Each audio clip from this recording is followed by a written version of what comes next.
Imaginez pouvoir acheter un bien immobilier à un prix défiant toute concurrence, le transformer intelligemment, encaisser des loyers réguliers, et voir sa valeur exploser en quelques années. Un rêve. Non, une réalité pour ceux qui savent lire le marché comme un livre ouvert et qui appliquent une stratégie digne des investisseurs professionnels. L'investissement immobilier est souvent présenté comme un Eldorado accessible à tous, mais la réalité est plus nuancée.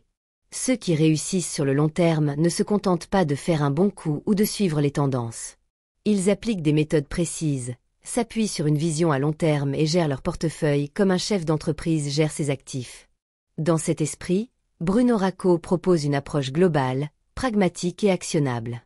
Elle repose sur 6 piliers: comprendre l'économie immobilière, maîtriser les concepts bancaires et fiscaux, optimiser les travaux, trouver et négocier les meilleures affaires, gérer efficacement ses biens et enfin construire une vision patrimoniale durable. Avant de commencer, abonnez-vous et activez la cloche de notification. Partie 1. Comprendre l'économie immobilière pour booster sa stratégie d'investissement. Dans cette première partie, Bruno Racco nous fait comprendre que réussir en immobilier commence par maîtriser les fondamentaux économiques. Un investisseur efficace doit voir chaque projet non comme une simple acquisition, mais comme un actif économique dont la performance se mesure sur le temps long. Cette vision repose sur plusieurs principes, qui servent de socle à toutes les décisions futures. 1. Différencier un actif d'un passif. La clé de départ, inspirée notamment de Robert Kiyosaki, consiste à classer chaque élément de notre patrimoine en actif, qui rapporte ou prend de la valeur, ou passif, qui coûte. Actif. Un appartement locatif générant un cash flow positif, un terrain qui se valorise, des actions à dividendes. Passif. Une voiture neuve qui se déprécie, un crédit conso, une résidence principale coûteuse sans rendement. La bonne question à se poser: est-ce que cet élément me rapporte plus qu'il ne me coûte? Et dans 10 ou 20 ans, aura-t-il pris de la valeur? Cette grille de lecture évite les achats coup de cœur qui plombent la trésorerie. 2. Méfiance face aux produits défiscalisants. Les programmes de défiscalisation, bien que séduisants sur le papier, sont souvent pensés pour soutenir l'industrie de la construction plutôt que pour enrichir l'investisseur. Souvent situés dans des zones peu dynamiques, ils se revendent mal et génèrent peu ou pas de cash flow. Racco recommande donc d'analyser la rentabilité hors avantage fiscal. Si l'opération ne tient pas la route sans la carotte fiscale, mieux vaut passer son chemin. 3. Privilégier le cash flow à la plus-value. Compter uniquement sur une future hausse des prix est un pari incertain. Le principe: acheter un bien qui rapporte chaque mois, même modestement. Si une plus-value survient à la revente, ce sera un bonus, mais le cash flow est le moteur qui sécurise le projet au quotidien. Cela implique de viser des biens qui s'autofinancent ou génèrent un excédent après charges, impôts et mensualités. 4. Pensez toujours à la revente. Un bon investissement se conçoit du début à la fin: achat, exploitation, puis cession. Dès l'acquisition, il faut envisager: qui sera l'acheteur potentiel? Investisseur, primo-accédant, entreprise. Quelles améliorations augmenteraient sa valeur? Quelle fiscalité s'appliquera? Racco insiste sur l'usage du TRI, taux de rendement interne, et de la VAN, valeur actuelle nette, pour calculer la rentabilité complète, achat-revente. 5. Arbitrer régulièrement. Parfois, conserver un bien peu rentable est moins judicieux que de le revendre pour réinvestir ailleurs. L'arbitrage consiste à vendre, récupérer le capital et le replacer dans un bien à meilleure rentabilité ou potentiel. Les frais de transaction sont un coût, mais l'effet de levier du réinvestissement peut largement compenser sur le long terme. 6. Le profit se fait toujours à l'achat. Ce mantra d'investisseur signifie qu'il faut acheter en dessous du marché. Les opportunités apparaissent souvent dans des situations de ventes urgentes: divorce, succession, mutation. Cela demande réactivité, négociation, et parfois d'accepter des biens nécessitant des travaux pour décrocher le prix juste. 7. Apporter de la valeur au bien. La rentabilité peut être boostée en augmentant la valeur perçue du bien. Acheter décoté. Rénover pour revaloriser. Changer l'usage, commerce, logement, maison, colocation. Optimiser l'espace, mezzanine, extension, division. Ces améliorations augmentent à la fois le loyer possible et la valeur de revente. 8. Résidence principale. Pas toujours un bon investissement. Dans les zones à faible rendement, mieux vaut rester locataire et investir dans du locatif ailleurs. L'achat d'une résidence principale mobilise un capital qui pourrait financer des biens productifs. Cette idée, contre-intuitive pour beaucoup, s'appuie sur une logique de cash flow et non de statut social. 9. L'influence décisionnelle des femmes. Racco constate que, dans les foyers, ce sont souvent les femmes qui tranchent sur le logement. Conséquence pour l'investisseur. Lors de visites ou ventes, il faut comprendre et adresser les critères d'achat féminins, souvent orientés sur le confort, la sécurité et l'esthétique. 10. Intégrer la vacance locative. Surestimer les revenus en oubliant les périodes sans locataire est une erreur fréquente. Prévoir dans ses calculs 15 jours à un mois de vacances par an, selon le type de bien, permet d'éviter les mauvaises surprises et de maintenir un budget réaliste. 11. Ne pas compter sur la plus-value. 1 euro aujourd'hui vaut plus qu'1 euro demain, car il peut être investi immédiatement. Il vaut donc mieux un bien avec fort rendement immédiat qu'un bien peu rentable misant sur une revente spéculative. 12. Diversifier avec d'autres investissements. Compléter l'immobilier par de la bourse ou des placements financiers sécurise et diversifie les revenus. Racco pratique le lazy investing, placement passif dans des indices boursiers, pour profiter de la tendance long terme sans y passer du temps. 13. Saisir les cycles saisonniers. Le marché immobilier n'est pas constant. Hiver, marché calme, meilleure négociation. Printemps, forte activité, idéal pour vendre. Été, ralentissement. Automne, bonne période pour acheter à prix réduit. En bref, acheter en hiver-automne, vendre au printemps. 14. Penser en prix M. Comparer bien les loyers au mètre carré permet de et savoir si le prix d'achat est correct. Est évaluer le rendement brut moyen. Estimer les coûts de rénovation, 5 cents euros M pour léger, 1000 euros M pour complet. 15. Penser en résultat net. Le chiffre d'affaires brut ne veut rien dire si les charges le grignotent. Il faut viser un cash flow positif et inclure tous les coûts, prêts, charges, impôts, entretien, assurance. C'est ce résultat net qui conditionne la capacité à réinvestir. 16. Pourquoi l'immobilier monte à long terme. 4 raisons. 1. Rareté du foncier. 2. Inflation, matériaux, main-d'œuvre. 3. Hausse des salaires dans le bâtiment. 4. Croissance démographique. Ces tendances rendent l'immobilier historiquement résilient. 17. Ne pas négliger les petites villes. Certaines communes de quelques milliers d'habitants offrent des rentabilités supérieures aux grandes métropoles, avec moins de concurrence et des prix d'achat bas. 18. Suivi mensuel du budget.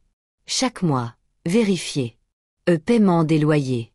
Versement d'aide, CAF. Prélèvement bancaire et assurance. Objectif. Détecter rapidement tout problème et garder le cash flow sous contrôle. 19. Mutualiser les risques. 3 risques majeurs. Impayés, vacances, dégradation. Solution. Assurance adaptée, sélection stricte des locataires, entretien régulier du bien et diversification du parc immobilier pour lisser les aléas. Synthèse. Cette première partie pose les bases de la gestion stratégique d'un patrimoine immobilier. Elle insiste sur l'achat intelligent, la recherche du cash flow, l'anticipation des cycles de vie du bien et la gestion proactive des risques. L'investisseur débutant qui maîtrise ces concepts passe d'une approche achat au hasard à une véritable gestion d'entreprise immobilière, prête à croître sur le long terme. Partie 2. Maîtriser les concepts bancaires et fiscaux comme un pro. Dans cette section, Bruno Racco insiste sur un point crucial. En immobilier, le financement et la fiscalité ne sont pas des détails techniques, ce sont des leviers stratégiques. Les investisseurs performants savent structurer leur financement pour maximiser l'effet de levier et optimiser la fiscalité afin de préserver le cash flow et la capacité de réinvestir. 20. Le financement à 110%, l'art de l'effet de levier maximal. Le principe, obtenir un prêt qui couvre non seulement le prix d'achat, mais aussi les frais de notaire et annexes. Avantage. Aucun capital immobilisé, la trésorerie reste disponible pour d'autres opérations. Et rentabilité sur fonds propres plus élevée. Difficulté. Toutes les banques ne l'acceptent pas, surtout pour un primo-investisseur. 2 astuces de Racco pour convaincre. 1. Placer sur une assurance vie un montant équivalent aux frais de notaire pour assurer la banque. 2. Négocier une acquisition acte en main où le vendeur prend en charge les frais de notaire. 21. Minimiser l'apport personnel. Plus l'apport est faible, plus la capacité à enchaîner les opérations est grande. Les banques aiment voir un investisseur avec un matelas de sécurité. Conserver son épargne est donc un atout, même si cela signifie emprunter davantage. L'important est de prouver sa capacité de remboursement et la solidité du projet. 22. Ne pas être trop fidèle à une seule banque. La banque est un fournisseur de financement, pas un partenaire sentimental. 2 raisons de multiplier les interlocuteurs. 1. Chaque banque a ses propres critères et peut accepter un dossier refusé ailleurs. 2. La mise en concurrence permet de négocier de meilleures conditions. En résumé, ne pas tout concentrer au même endroit et se créer un réseau de partenaires bancaires. 23. Penser à la succession. L'anticipation est clé. Attendre un décès ou un problème familial pour structurer le patrimoine peut coûter cher en frais et en impôts. Inclure les enfants ou héritiers dans la stratégie immobilière permet d'optimiser fiscalement la transmission, dont démembrement, SCI familiale. 24. Apprendre le vocabulaire immobilier et financier. Parler le langage du banquier, du notaire ou du fiscaliste inspire confiance. Exemple. Connaître les termes cash flow net, différé d'amortissement, amortissement LMNP ou effet de levier montre qu'on maîtrise son sujet et qu'on est un interlocuteur sérieux. 25. Pas besoin d'être riche pour commencer. Racco insiste, le critère principal n'est pas un gros salaire, mais la capacité à structurer un projet convaincant. Exemple. Un jeune infirmier à 1 200 € net mois a obtenu son premier prêt en mettant en avant ses atouts, CDI, temps libre pour chercher de bonnes affaires, compétences en rénovation. 26. Le différé de remboursement. Le différé permet de payer uniquement les intérêts, ou rien du tout, pendant une période définie, généralement pendant les travaux. Avantage. Ne pas avoir à rembourser quand le bien ne génère pas encore de revenus. Construire un matelas de trésorerie pendant la période de différé. Inconvénient. Les intérêts intercalaires augmentent le coût total, donc à utiliser de façon stratégique. 27. Sources de financement créatives. Quand les banques ferment la porte, il existe d'autres solutions. Partenariat avec un proche ayant de la capacité d'emprunt. Prêt étudiant utilisé pour un achat immobilier. Garanties apportées par un membre de la famille. Crowdfunding immobilier. L'idée, penser hors du schéma classique. 28. Trouver l'affaire avant le financement. Une excellente affaire trouve toujours un financement, même si cela prend du temps. Avoir seulement des ordres de grandeur, 100 000 €, 150 000 €, 200 000 €, suffit au départ pour orienter ses recherches. 29. Le comptable, un investissement rentable. Certains régimes fiscaux, comme le LMNP au réel, exigent une comptabilité professionnelle. Un expert comptable évite les erreurs fiscales et optimise les déductions. Délègue une tâche chronophage pour un coût souvent dérisoire comparé au gain. 30. Accepter de payer des impôts. Le but n'est pas de payer 0 impôt mais de s'enrichir réellement. Stratégie. Construire du patrimoine et générer du revenu, même si cela entraîne un impôt, plutôt que de chercher à réduire l'impôt au détriment de la rentabilité. 31. Comparer la fiscalité locale. 2 biens identiques peuvent avoir des taxes foncières très différentes selon la commune. Impact direct. Un rendement qui semble correct sur le papier peut être plombé par une taxe foncière élevée. 32. Établir un plan fiscal. Pensez à 5 à 6 ans minimum. Évolution de la tranche d'imposition, changements familiaux, arbitrage possible. Cela évite les mauvaises surprises et permet de préparer les transitions fiscales. 33. Bien choisir les travaux à défiscaliser. En location nue, certains travaux sont déductibles, rénovation, amélioration, d'autres non, construction neuve. Avant d'acheter un bien avec déficit foncier, vérifiez l'éligibilité des travaux aux déductions fiscales. 34. Exploiter l'exonération sur la résidence principale. La plus-value à la revente de la résidence principale est exonérée d'impôts. Technique. Acheter un bien à bas prix, le rénover, y vivre quelques années, puis le revendre avec un gain net d'impôts. Attention, répéter l'opération trop souvent peut être requalifié en activité commerciale. Synthèse stratégique. Dans cette partie, Racco montre que maîtriser le financement et la fiscalité est un art qui sépare les amateurs des pros.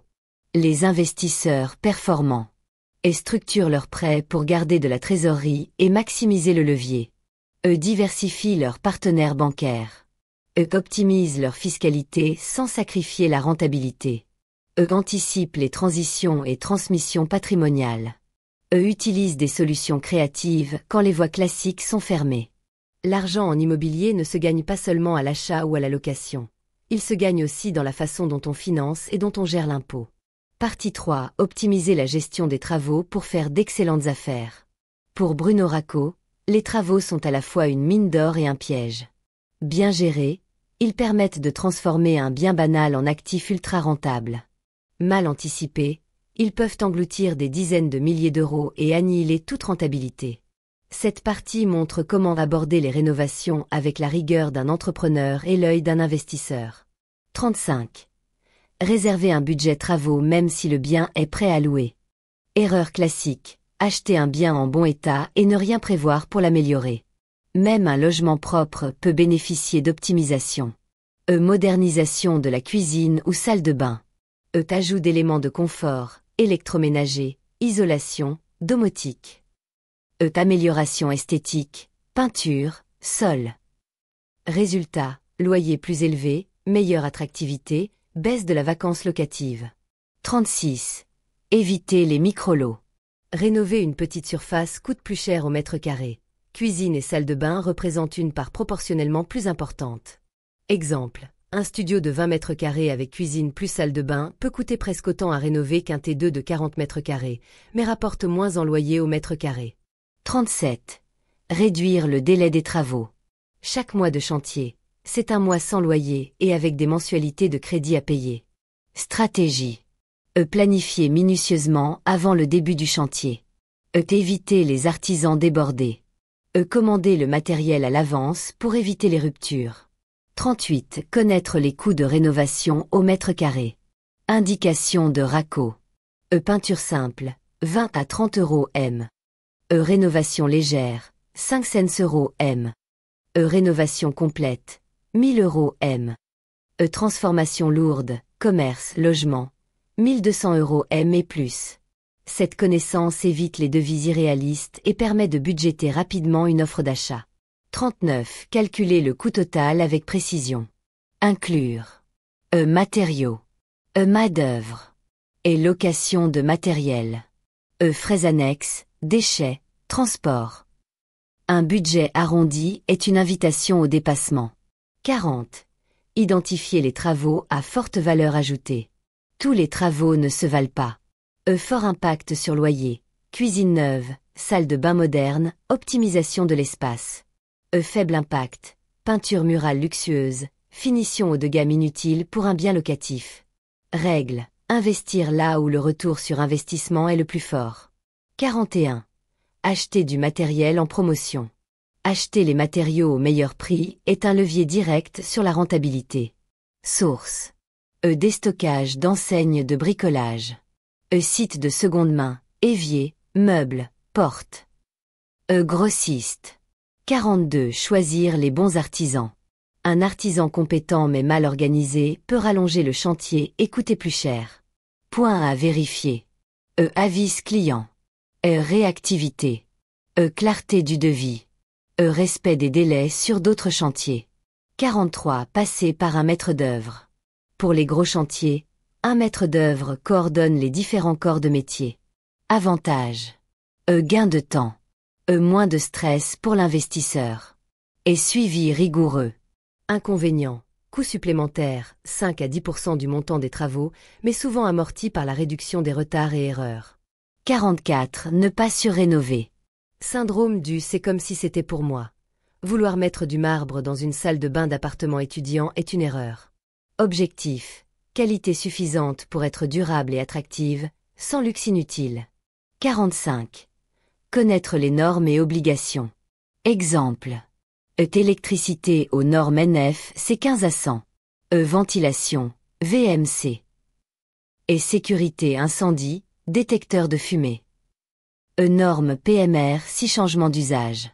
Ignorer ces points peut coûter cher en mise en conformité forcée. 46. Anticiper l'impact sur la fiscalité. Certains travaux sont déductibles, réparation, amélioration. D'autres non, construction neuve, agrandissement. Le choix des travaux peut donc impacter directement l'imposition sur les revenus locatifs. 47. Faire des devis comparatifs. Toujours demander au moins 3 devis pour avoir une vision claire du marché. Ne pas se limiter au prix. Vérifier les délais, garanties et qualité des matériaux proposés. 48. Suivi régulier du chantier. Visiter le chantier régulièrement ou demander des photos, vidéos. Cela permet de détecter les erreurs avant qu'il ne soit trop tard. D'ajuster si besoin. De maintenir la pression pour respecter les délais. 49. Utiliser les travaux pour négocier le prix d'achat. Lors de l'offre, présenter un devis de travaux détaillé permet de justifier une baisse du prix, surtout si le vendeur sait qu'il devra de toute façon rénover. 50. Éviter l'autoconstruction complète. Faire soi-même tous les travaux peut sembler économique, mais cela prend beaucoup de temps. Retarde la mise en location. Peut coûter plus cher en cas de malfaçon. Mieux vaut se concentrer sur quelques tâches simples, peinture, sol, et laisser le reste aux pros. Synthèse stratégique. Les travaux sont un levier puissant pour créer de la valeur.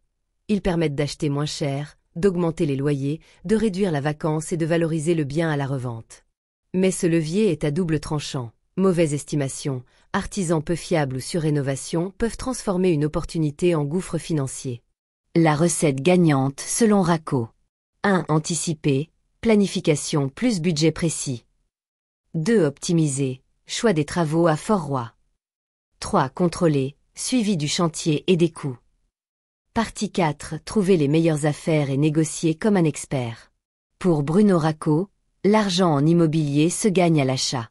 Une bonne affaire permet de sécuriser immédiatement une marge de sécurité et d'optimiser le rendement dès le départ. Or, trouver ces opportunités et les négocier efficacement est une compétence à part entière. Dans cette partie, il partage ses méthodes pour repérer, analyser et décrocher des biens à fort potentiel. 51. Développer un radar à bonnes affaires. Une bonne affaire n'est pas forcément belle au premier regard.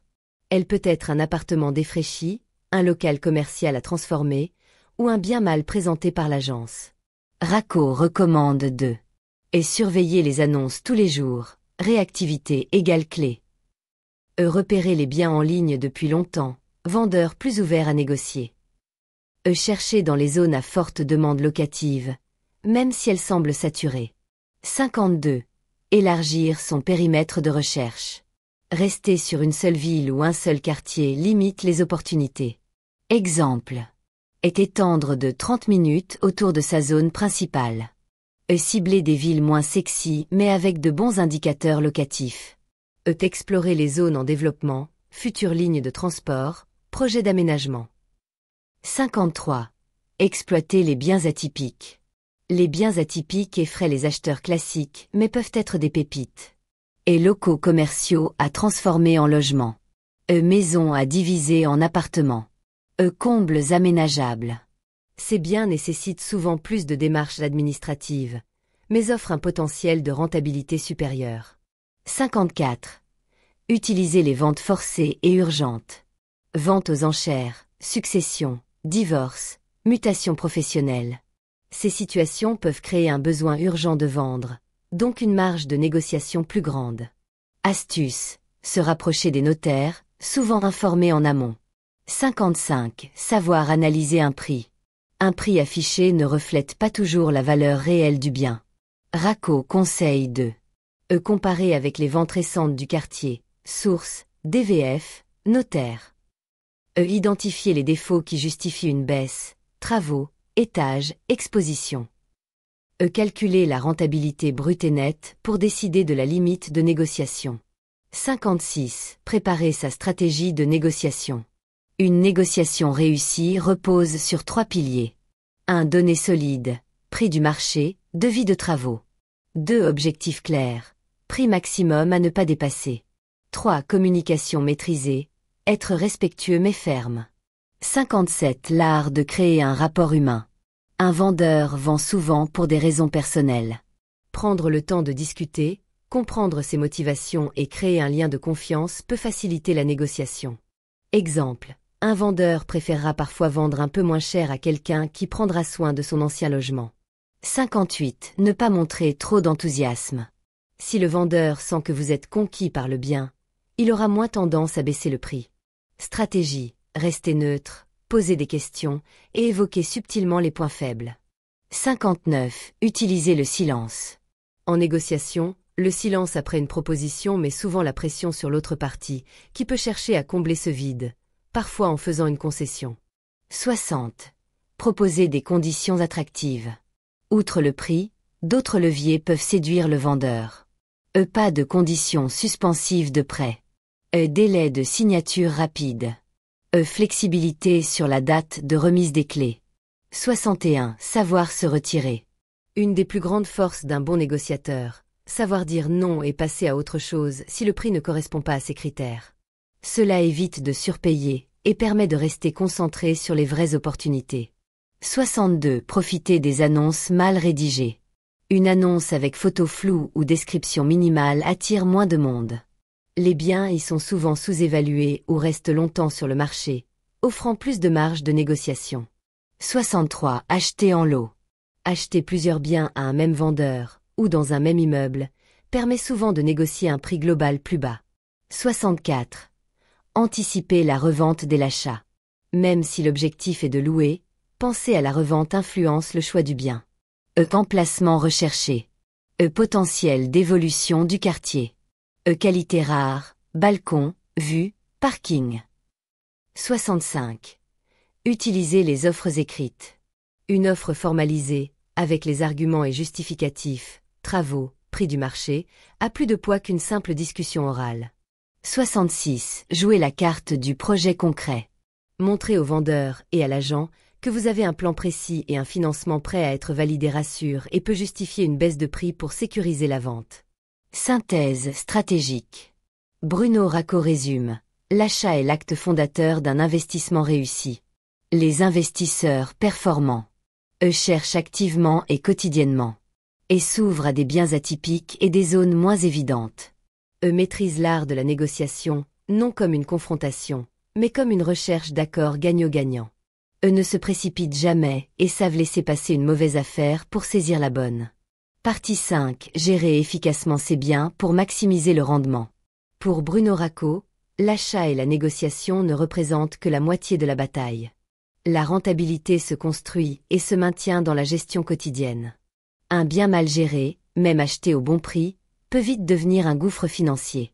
Cette partie aborde les techniques et stratégies pour optimiser la gestion, réduire les coûts, fidéliser les locataires et anticiper les risques. 67. Choisir le bon mode de gestion.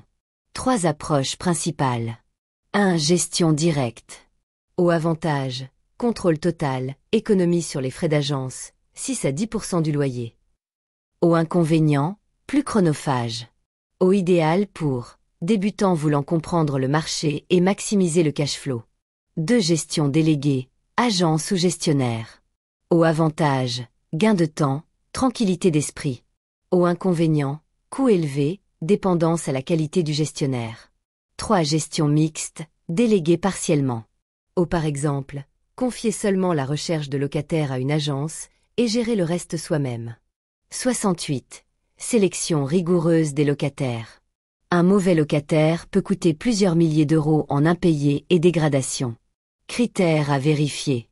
Revenu, au moins 3x le loyer recommandé. Stabilité professionnelle. Historique locatif, appelez l'ancien bailleur. Solvabilité du garant si nécessaire. Astuce, au-delà des documents, évaluez le comportement lors des échanges. 69. Soignez la relation avec les locataires. Un locataire satisfait est un locataire fidèle. Bonne pratique. Être réactif en cas de problème. Entretenir régulièrement le logement.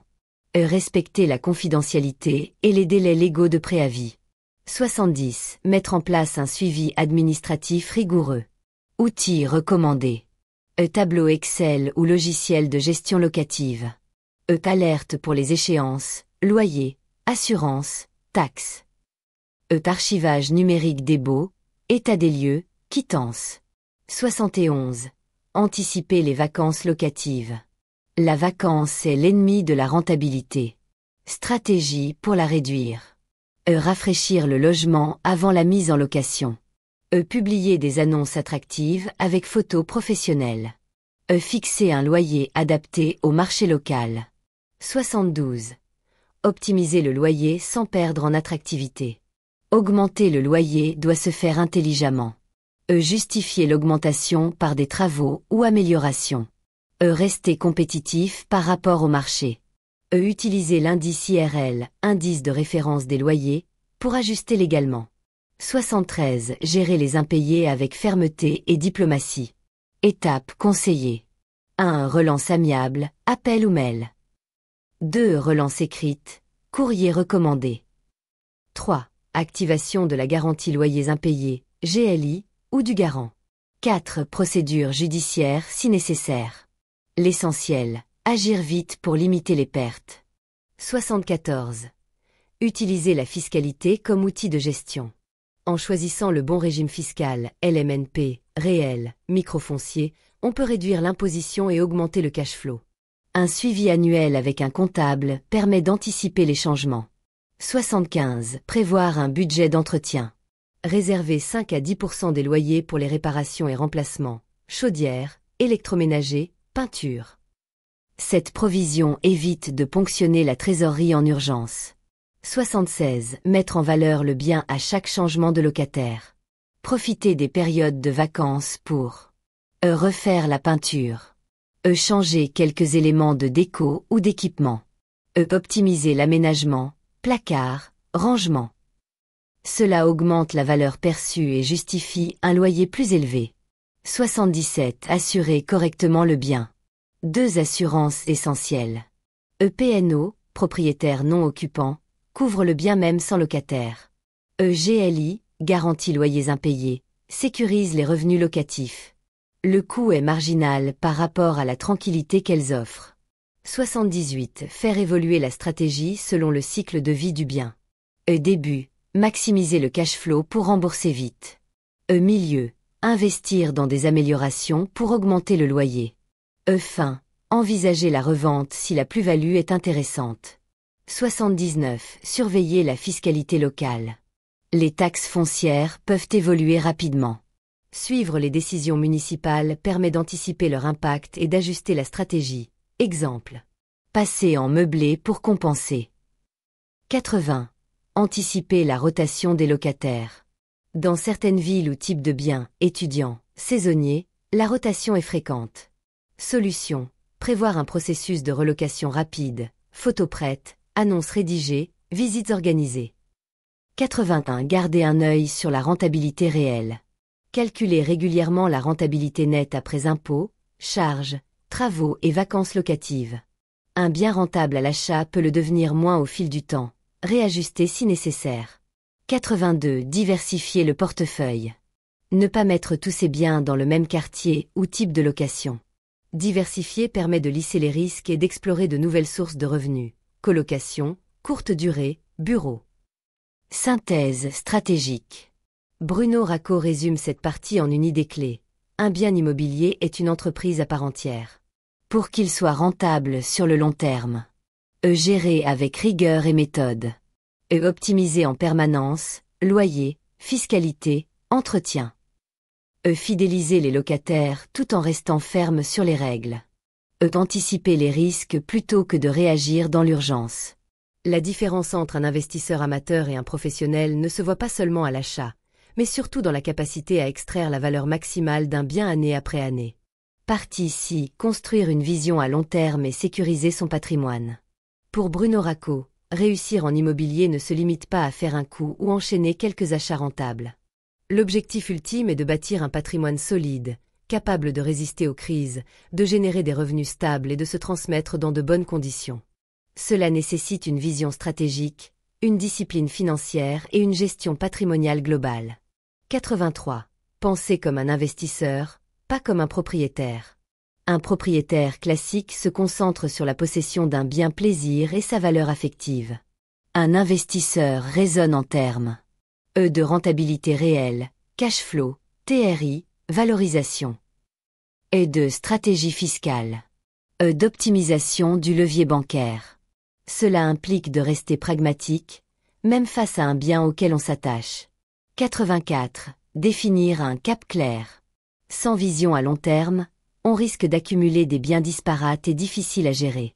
Question à se poser. Quel revenu passif viser dans 10, 20 ou 30 ans? Quelle répartition entre immobilier locatif, immobilier professionnel et résidence principale? Quel part en cash flow immédiat vs plus-value future? 85. Utiliser le levier bancaire intelligemment. La dette est un outil puissant si elle est utilisée pour acquérir des actifs qui génèrent plus qu'ils ne coûtent. Conseil de Racco. Ne pas se surendetter, ratio charge-revenu maîtrisé. Renégocier régulièrement ses crédits pour baisser les mensualités ou la durée. Utiliser les remboursements anticipés partiels pour améliorer le cash flow. 86. Sécuriser ses revenus. Plusieurs leviers. Diversifier les types de location, meublé, saisonnier, longue durée. Répartir les biens dans différentes zones géographiques. Privilégier des locataires stables, fonctionnaires, entreprises. Cela réduit la dépendance à un seul marché ou à un seul profil de locataire. 87. Anticiper les crises. L'immobilier n'est pas immunisé contre les baisses de marché, les changements de loi ou les hausses de taux. Racco recommande. Avoir une réserve de trésorerie, 3 à 6 mois de loyer par bien. Éviter les projets qui reposent uniquement sur la plus-value. Adapter la stratégie aux évolutions fiscales et réglementaires. 88. Optimiser la fiscalité à long terme. Choisir le bon régime fiscal dès le départ peut faire une énorme différence après plusieurs années. LMNP au réel, amortissement avantageux pour les biens meublés. SCI à l'IS, utile pour capitaliser sans ponction fiscale immédiate, mais attention à la sortie. Holding patrimonial, pour centraliser et réinvestir les bénéfices. Une stratégie fiscale doit être réévaluée tous les 3 à 5 ans. 89. Arbitrer son patrimoine. Garder indéfiniment tous les biens n'est pas toujours optimal. Arbitrer signifie vendre un bien à faible rendement pour réinvestir dans un actif plus performant. Indicateur clé. Comparer la rentabilité nette du bien à la rentabilité qu'on pourrait obtenir ailleurs avec le même capital. 90. Intégrer la transmission dans la stratégie. L'immobilier est un outil de transmission efficace, mais fiscalement encadré. Donation progressive. Profiter des abattements tous les 15 ans. SCI familiale. Répartir les parents héritiers.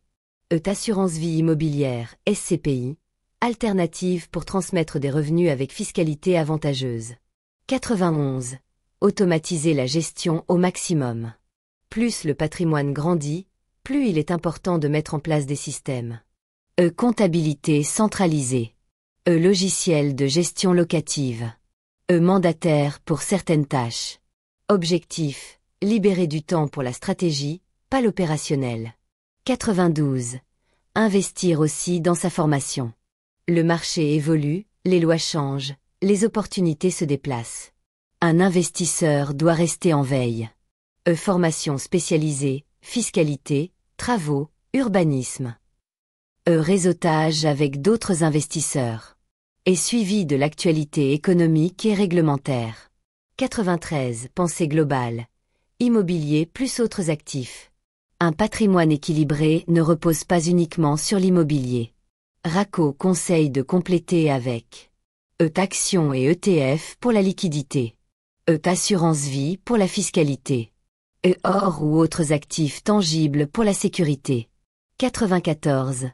Suivre ces indicateurs clés. Tous les ans, faire un bilan. Valeur totale du patrimoine. Niveau d'endettement. Rendement global. Cash flow annuel. Cela permet d'ajuster le cap et de corriger les dérives. 95. Préparer un plan B. En cas de coup dur, perte de revenus, hausse brutale des charges, il faut savoir. Quel bien vendre en priorité. Quel crédit renégocier. Comment réduire les charges rapidement. Cette anticipation évite les décisions précipitées. Synthèse stratégique. Pour Bruno Racco, la réussite immobilière ne se mesure pas seulement en nombre de biens ou en montant investi, mais en solidité patrimoniale sur le long terme. Cela implique une vision claire et chiffrée, une gestion prudente mais dynamique, une anticipation des risques fiscaux, réglementaires et économiques, Une capacité à arbitrer et à transmettre intelligemment. En conclusion, l'investisseur qui veut durer doit penser comme un chef d'entreprise patrimonial, structuré, sécurisé, diversifié et optimisé sans relâche. Vous avez désormais en main une vision claire, structurée et éprouvée de l'investissement immobilier selon Bruno Racco. De la lecture des signaux économiques à la maîtrise des rouages fiscaux, de l'optimisation des travaux à l'art de la négociation, en passant par la gestion et la vision patrimoniale, chaque levier que vous avez découvert est une marche vers votre indépendance financière. Mais un plan, même brillant, ne vaut rien sans passage à l'action. Chaque jour qui passe est une opportunité perdue, un bien qui échappe à votre radar, un taux d'intérêt qui remonte, une plus-value qui s'évapore. L'immobilier récompense ceux qui agissent tôt et avec méthode. Ne laissez pas ces concepts rester de simples lignes sur un papier. Choisissez dès aujourd'hui votre premier ou prochain mouvement stratégique.